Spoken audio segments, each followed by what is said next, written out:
Oh wow. Oh wow! পুরো ফেসবুকে আমার ফিডে জাস্ট এই ফাউন্ডেশনটাই আসতেছে and it's a stick foundation. So ওদের দুইটা শেড আছে, আমি শেড 2টা নিচ্ছি because I think it's a good match for me. So let's try it. So এটা একটা মজার জিনিস হচ্ছে, টুইস্ট করে এভাবে খুলতে হয়। It's very fun. You know, যখন আমরা মেকআপ লাভার্স, আমরা যখন নতুন কিছু পাই আমাদের খুব মজা লাগে, আমার এখন সেম ফিলিংটাই হচ্ছে। I'm excited to use this. Let's try it.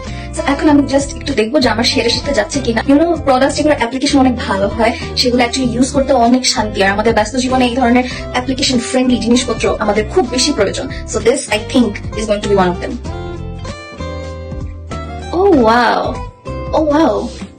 Oh my, just look at the coverage. Look at the coverage. Oh my god.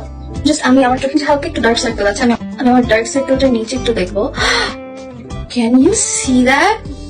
I think this is going to be my favorite product. Oh my goodness, just look at it. Now I'm going to go off the camera and পুরোটা complete করে এসে আমি just আমার বেসটা দেখাবো যে বেসটা আমার কাছে কেমন লেগেছে। So till then just wait করে লাগবে না।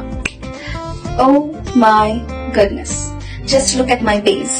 এত স্মুথ অ্যাপ্লিকেশনে জিনিসটা অ্যাপ্লাই হয়ে গেছে যে আমি কি বলবো। মানে এরকম করে যদি আমরা রেগুলার বেসিসে ওয়ান প্রোডাক্ট দিয়ে একটা বেস ক্রিয়েট করে ফেলতে পারি, then why not? And এত সুন্দর। আমি কিন্তু কনসিলার ইউজ করিনি, কোনো কনসিলার নাথিং, জাস্ট একটা প্রাইমার। যেহেতু আমি অয়েলি স্কিন, এই জন্য হচ্ছে আমি একটা ম্যাট প্রাইমার ইউজ করেছি। এছাড়া আমি আর কিছু ইউজ করিনি, জাস্ট দিস ওয়ান। আমি সানস্ক্রিনও ইউজ করিনি বিকজ ইট ক্লেইমস যে সানস্ক্রিন ইউজ করা লাগবে না। সো আমি ইউজ করিনি। And just look at the glow, look at the finishing all over base. I'm loving this foundation. একবার হলো এটা ইউজ করে দেখতে পারেন, and I'm definitely gonna use it every single day. কারণ কার এত সময় আছে এত কিছু করার? Just a primer and this one and you're good to go.